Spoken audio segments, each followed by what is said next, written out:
As you can see, it's moving time for me. I think one of the next videos, maybe actually immediately after this, so next week, you're gonna see a brand new studio, or at least brand new home. Probably gonna be quite in shambles, but anyways, just a little personal note, a little personal update, and perhaps that's gonna impact a little bit of what I can do with a video production going forward. Regardless, today I want to talk to you about the tutorial hell. Every single industry and specialty are gonna have this devilish loop. And tutorial hell in UX is why I think I get so many questions asking what's the best course to do next or what the best book is. And I cannot answer easily because there are so many great options out there. I already covered previously if you want to take a bootcamp, what you need to consider. If you want to take a course, what you want to consider. I even wrote a book about this. I want to share a few thoughts of how to avoid the tutorial hell, especially if you're a growing designer. Because the worst thing you can do is really to commit or overcommit on learning options and material and then not get anywhere.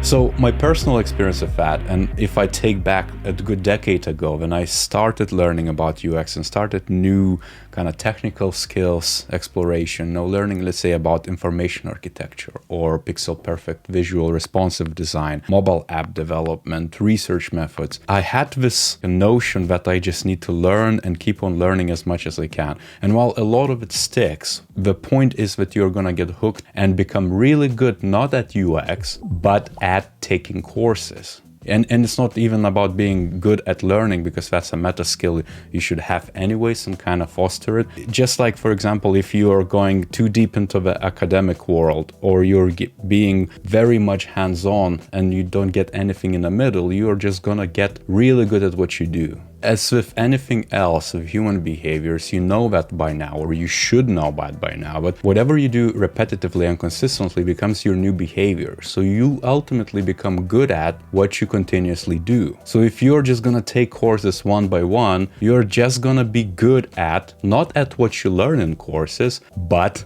doing courses. That's ultimately the bottom line, and that's what becomes the tutorial hell.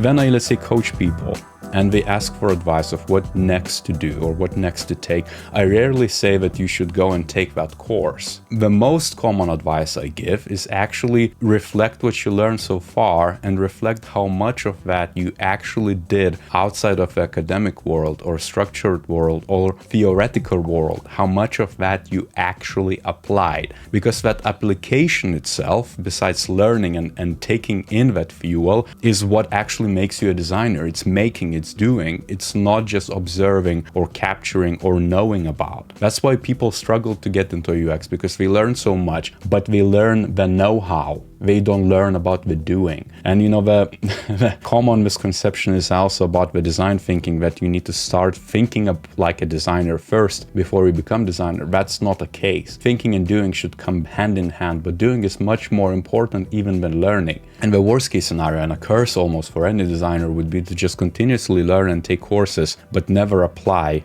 I would even rather hire someone who has been a self-taught designer, who has been doing and learning through trials and errors, and maybe even spend longer time in the trenches, but actually can do the doing, because it's going to be much easier to mend it and give them guidance and kind of steer, because they know all the different tools. They have dealt with so many different challenges and issues, and that's what's lacking. If you're just coming out of a learning and you're hooked on learning and you just continuously opting for a new course day in and day out, you're just going to be stuck at that. And this is a segue to the next point, is that every course you take or every skill you want to learn about has to come from a pre-existing problem.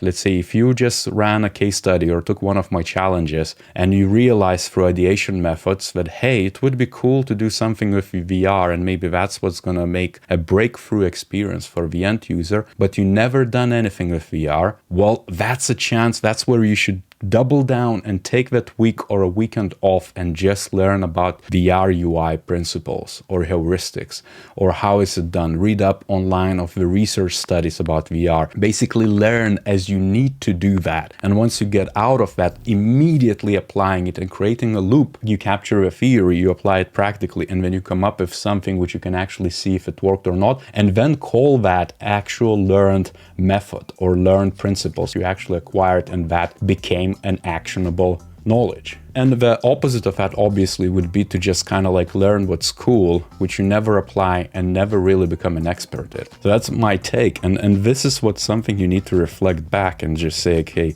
where are you right now? Are you learning just for the sake of learning? Or are you collecting those marks in your resume saying that these are the courses I did? Or are you learning to actually solve real problems which you can then have the evidence of and say, this is what I did in the past and this is what came out of it and this is the evidence which I actually can do the job?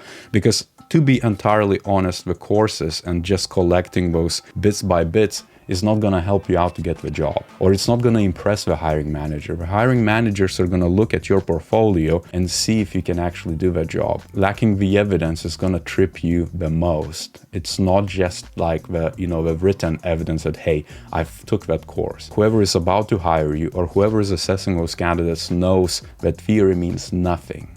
Absolutely nothing. It's not a decision-making factor. It's something which is very cheap to acquire. A perfect example of that is my discussion with one of the hiring managers in a different company. And I asked them what was the issue, because they just said talent is very sparse because we cannot really get anyone in for specific roles which require proper UX. Every single candidate who comes from, let's say, UI design background lists things like Figma. My immediate response was, well, Figma is not really a skill, or it's rather a tool which I could learn over a weekend. I could learn to use the basics of Axure or even a specific methods like A/B testing from user research perspective. You could pick it up over a weekend if you needed be. And that's my take, that these things you shouldn't just pile up and create yourself a playlist which you're just gonna go bit by bit and then collect that as some sort of pseudo evidence.